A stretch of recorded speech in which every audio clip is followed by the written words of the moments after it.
what is your experience or learning from especially from the coding perspective, from the security perspective, from the testing perspective?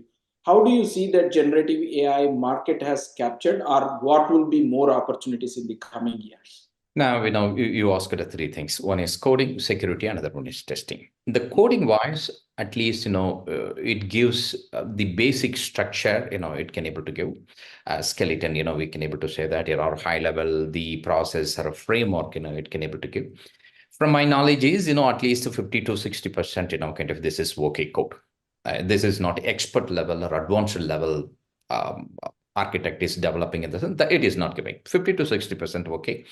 But if you are fine tuning, this is the way kind of it has to be that. This is the way you have to write the parameters or global things. Then this is the way you have to handle it in the sense. Still, further we can able to improve that coding standards and everything. And second thing is based on this, just we can able to go cross check, how my peers, they have written the code or something like that. Error handlings and exceptional handlings, whether they have followed properly, or documentation, whether they have done it, or else the system can able to generate a new documentation or something like that. Whether the approval process is going correct, or CI/CD, DevSecOps, kind of whether they have done it properly or something like that.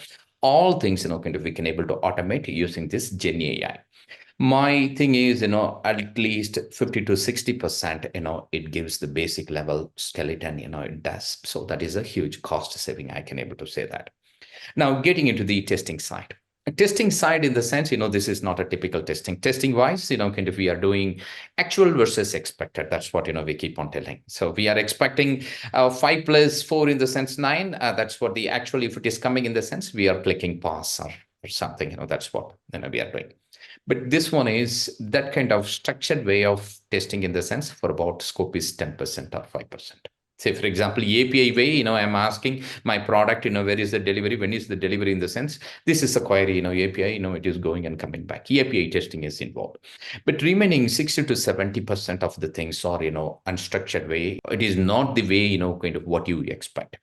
So that kind of things, you need to know what kind of models and what kind of purpose, we are using that LLMs. How did we train? Train in the sense, this is something like inferences or prompts and prompts engineering, how we have used to get our output or something like that. We need to understand that. So we have different types of, techniques, we are using in the sense, blue scores and rogue scores and errors, kind of what is the output it is giving, and based on that error, what is the accuracy, percentage of accuracy.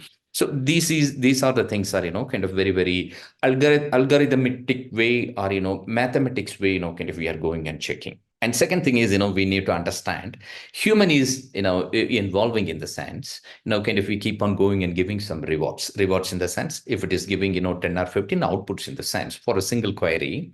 So now human is giving, okay, this is the score number 1, 2, 0 or something like that. So based on that, the system is also trained itself and kind of it keeps on giving the output. Okay, so most of the times, you cannot expect the same type of answer from LLMs or models. So that's what the problem here it is. So normally what we do in the sense, if you're giving a training data set in the sense, for about 80% of the things, we are giving for a training and development. And the remaining 10%, we are giving it for a unit testing. And the remaining 10%, we are giving it for a testing purpose or something like that. The same data, kind of we try to use it. Also, kind of we try to compare with different models are there, models in the sense glue models are there.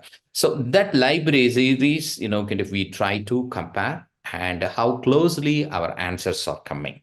So this is not 100, this is not 5 plus 4 and 9 equal to 9. No, we won't be getting at least the closest one, 70% or 80% or something like that. On top of it, we keep on checking the how closely, kind of it is giving the answers, what is the context and intent, it is giving the metrics and measurements. There is a percentage also, it is there. Calculation way, it is there.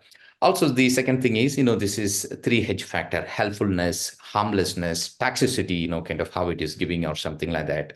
So all things, kind of we keep on, privacy, the data related things for each and everything, algorithmic way, we can able to go calculate. And that's a way we try to fine tune the model again and again until we expect at least 90% or 95% above. Very, very insightful, Govind.